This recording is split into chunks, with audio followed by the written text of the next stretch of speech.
Hello artists, today I'm going to show you how to counterproof a plate so you can create a two-plate print.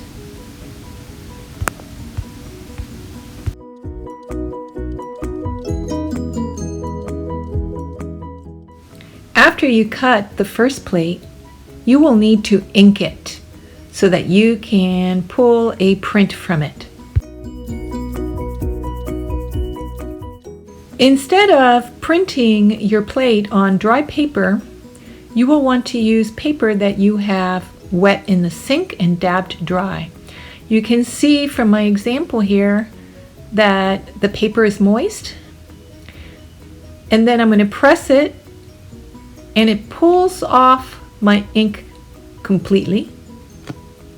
Next, I put in my second plate, which is blank, and I press the wet print on that blank plate.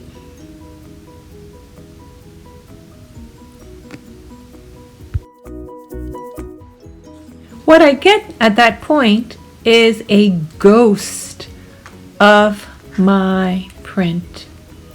It is faint, but all of the detail is visible.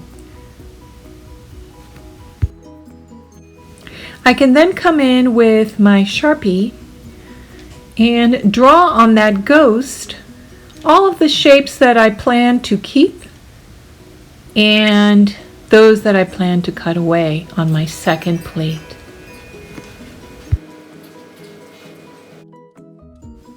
It is really helpful to work with both fine and heavier line work with your Sharpie so you get a good idea of your balance of lights and darks. After tracing and working on my second plate with the ghost image, I can now begin to carve the second plate. Make sure you have a design that you would like to see printed on top of the first plate. Then it's carving time. Remember, there are two ways of carving. You can hold the plate and carve away from your center. That's the European technique. And if you hold the blade with two hands and move towards your center, that is the traditional Japanese form. Most artists will work with both of the techniques just intuitively. Remember to switch your blades out. Here, for example, I'm using a big U blade because I'm cutting out big white areas of my plate.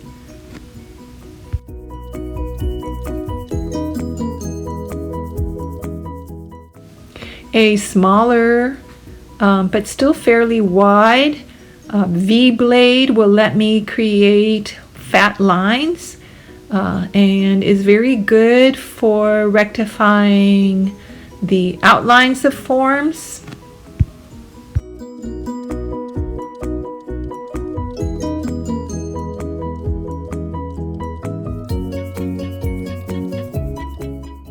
And I can use an even smaller blade for finer detailed work as I come in and clarify my line work.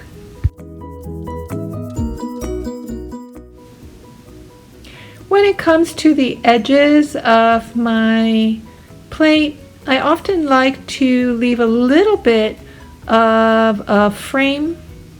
So here, for example, I'm cutting out a lot of the negative space behind the second figure, but I am going to leave some of that edging of the plate. And this will help me control the amount of artifacts in the background that get translated to the final print.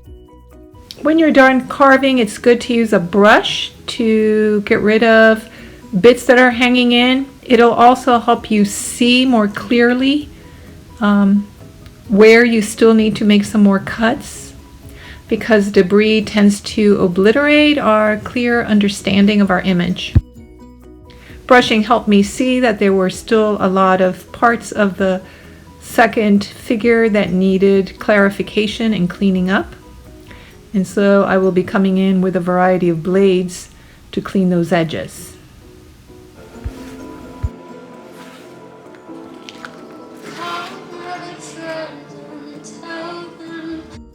After you are satisfied with your carving, you have to be very meticulous and clean up every last bit of the debris, or it will transfer to your plate when inking.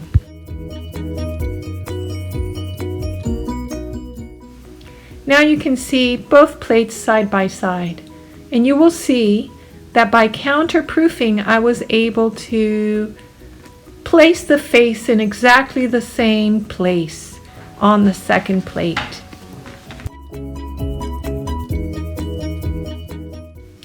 So I will be printing the first plate I carved as an underlayer, and this time I'm going to be printing it in a light color. My kit does not come with a minty green, so I will have to mix it myself. So here I am putting some slow dry medium, some white, yellow, and blue together to create a color that I want. If you don't have a palette knife to mix your color, remember that a tiny piece of cardboard, create a little squeegee that you can use to blend your colors, like I showed you in our first demo. Now that I have the color I like, I will roll it up on my plate and begin printing my edition of the first color. So you want to make all of your 10 to 12 prints of the first base plate all at once.